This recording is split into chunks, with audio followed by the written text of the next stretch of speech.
Turn now to our breaking news. The Pentagon will lift its prohibition on combat roles for women. So many women have lost their lives already. 152 in the line of duty in Iraq and Afghanistan alone. Don't you think it's time that we stopped being surprised that America's daughters are just as capable of doing their jobs and defending liberty as her sons?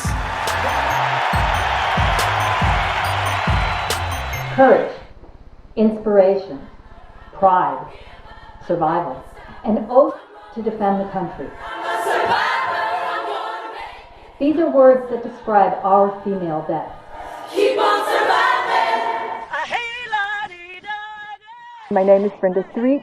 I am a chaplain with the California State Military Reserve.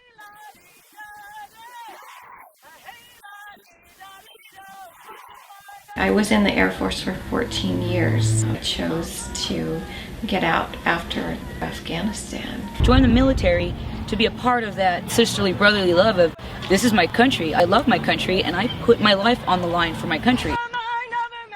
These brave leaders are not just warriors, but they are also wives and mothers.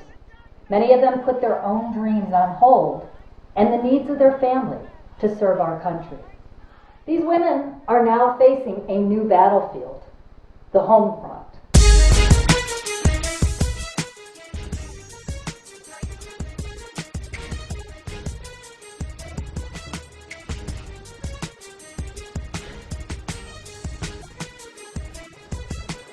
But when the day actually comes, it's hard to leave your children with someone else.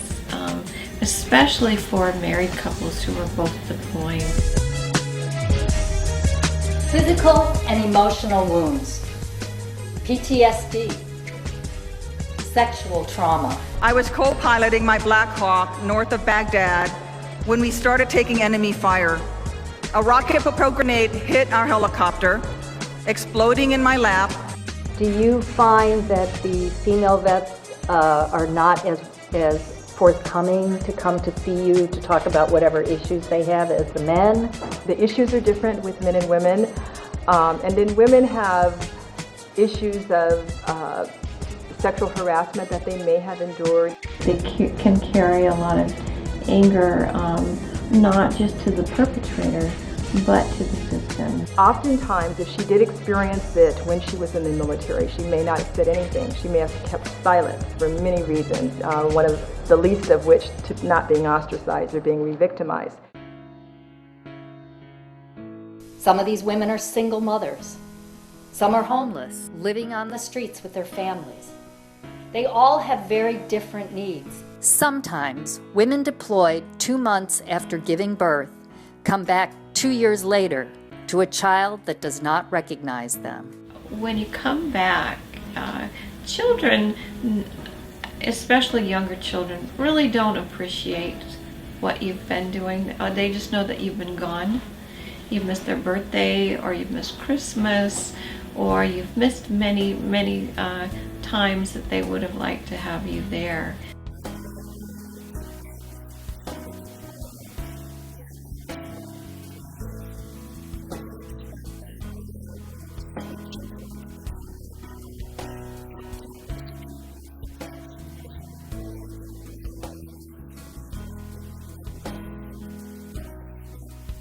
After the military, I had a lot of depression issues, PTSD, and I withdrew a little bit. I was a bit of a hermit. My transition from the military to civilian life was rough, rugged, but I had help along the way. I saw a poster that said Rock for Vets, music therapy program starting. Vets rock! Many of the female veterans do not want to tell their story. They do not want to look weak among their comrades, so many of them suffer in silence. And although some of them will not tell their story, their numbers are growing.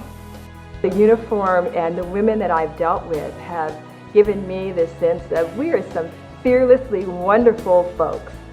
And we may not be as strong as a man physically, but we are strong. We are strong, and our emotional and spiritual strength is no less because we're women.